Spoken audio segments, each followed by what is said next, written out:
I love the feeling of July, the reflecting on what it means to be free in our world that is sometimes really chaotic and really kind of anything but free. I like July. I like fireworks and barbecues and boating and gathering together, relaxing. 2 of my children were born in the month of July. I think that July is awesome. And when we sat down here on the 4th of July, we get to watch fireworks. And my favorite fireworks are the ones that are like a really bright flash real quick. And then you wait for it before that boom kind of restarts your heart. But all this freedom and fireworks and 4th of July stuff, it got this pastor thinking about, what does it really mean to be free? What does it really mean to live a free life? I mean, friends, here's the question for you today. Are you really free? I mean, yeah, we're like free to vote and free to post things on the internet, and we're free to own property, and we're free to disagree with the current administration. But are you really free? So this week on the Daily Dose, we're asking the question, what does it mean to feel free? What does it mean to live a free life in Christ? And it's a good question, I think, because so many times in my life, I have felt absolutely the opposite. I feel like I am trapped. I feel like I'm imprisoned and anything but free. I'm trapped in expectations, or trapped in time limitations, or trapped in my body that doesn't do exactly what I want it to do, or trapped by money and habits and family obligations.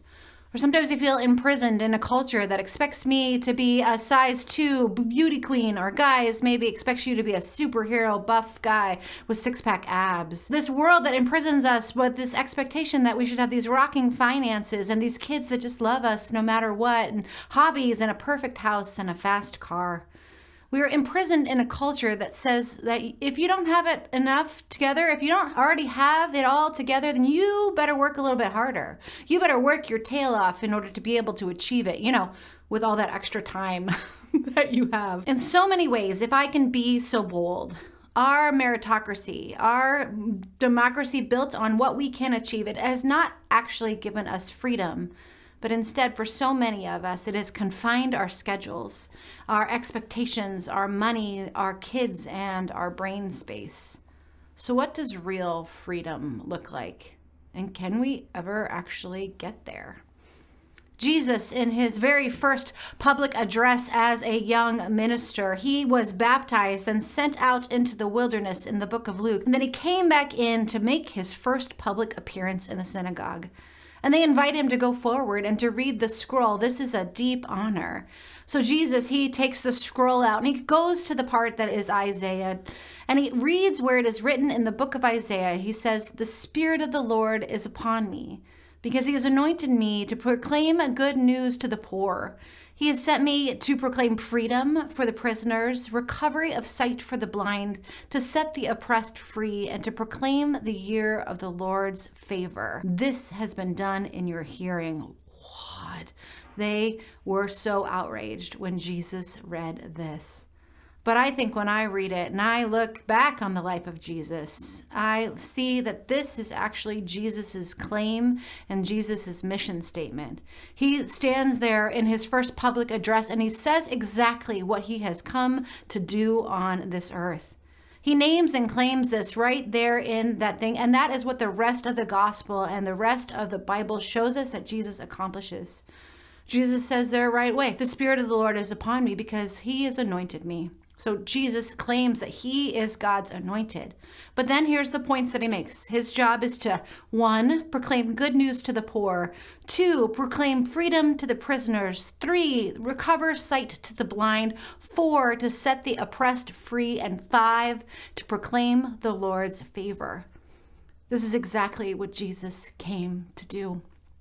Jesus came to free you from the thinking that keeps you trapped, to release you from the addiction that just keeps its hold of you, to liberate you from the shame of your past, to untether you from the fear of dying, to unconfine you from other people's and worldly expectations.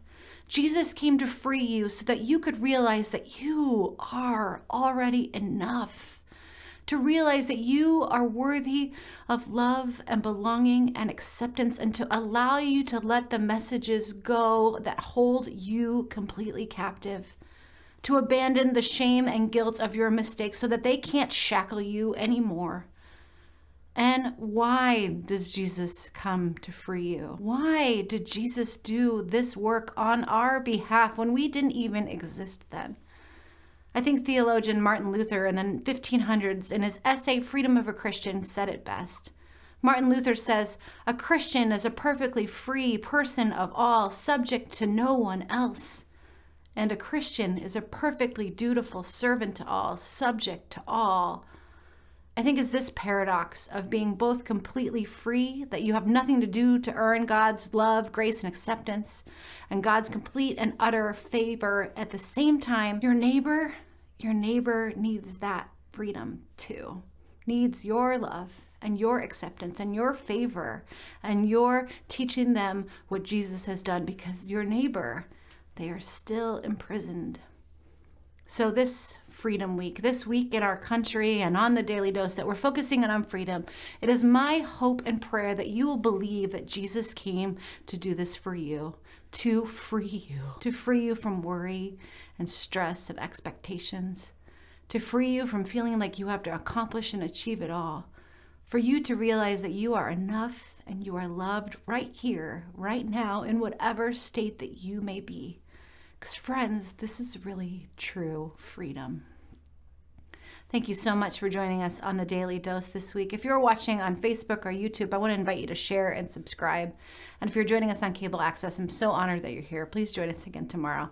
Have a good day.